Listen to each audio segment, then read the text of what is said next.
আজ শেষ দিনে সিরাজগঞ্জের বাকি ৩টি আসনে মনোনয়নপত্র যাচাই বাছাই চলছে। এ বিষয়ে বিস্তারিত জানাতে যুক্ত হচ্ছেন সিরাজগঞ্জ প্রতিনিধি ফেরদৌস হাসান।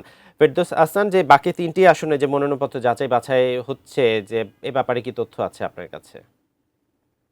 আপনারা জানেন যে ত্রয়োদশ জাতীয় সংসদ নির্বাচনে সিরাজগঞ্জে যে ৬টি সংসদীয় আসন রয়েছে, সেই ৬টি সংসদীয় আসনে ইতিমধ্যে গতকাল কিন্তু ৩টির যাচাই বাছাই সম্পন্ন হয়েছে। আজকে কিন্তু আবার বাকি যে 3টি সংসদীয় আসন, সেই সংসদীয় আসনের মনোনয়নপত্র যাচাই বাছাই শুরু হয়েছে সকাল 10টায়।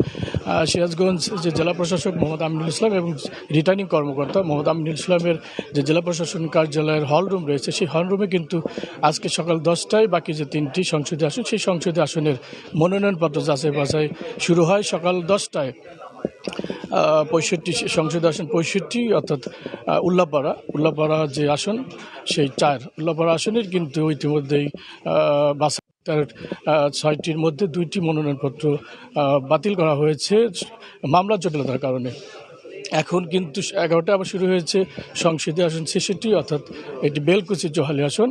এখানেও কিন্তু শুরু হয়েছে এবং ইতিমধ্যেই বাংলাদেশ জামায়াত ইসলামের যে প্রার্থী আলী আলম, তার মনোনয়নপত্র বৈধ ঘোষণা করা হয়েছে এবং বাংলাদেশ জাতীয়তাবাদী দল বিএনপির যে প্রার্থী আমির ইসলাম খান আলিম, তারও কিন্তু মনোনয়নপত্র বৈধ ঘোষণা করা হয়েছে এবং আরও যে রয়েছে আরও যে 7টি, সেই 7টির কিন্তু যাচাই বাছাই চলছে।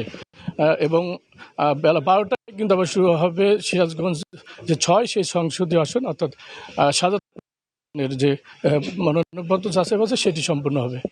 এই ছিল মোটামুটি সিরাজগঞ্জের যে মনোনয়নপত্র বাছাইয়ের সবশেষ খবর।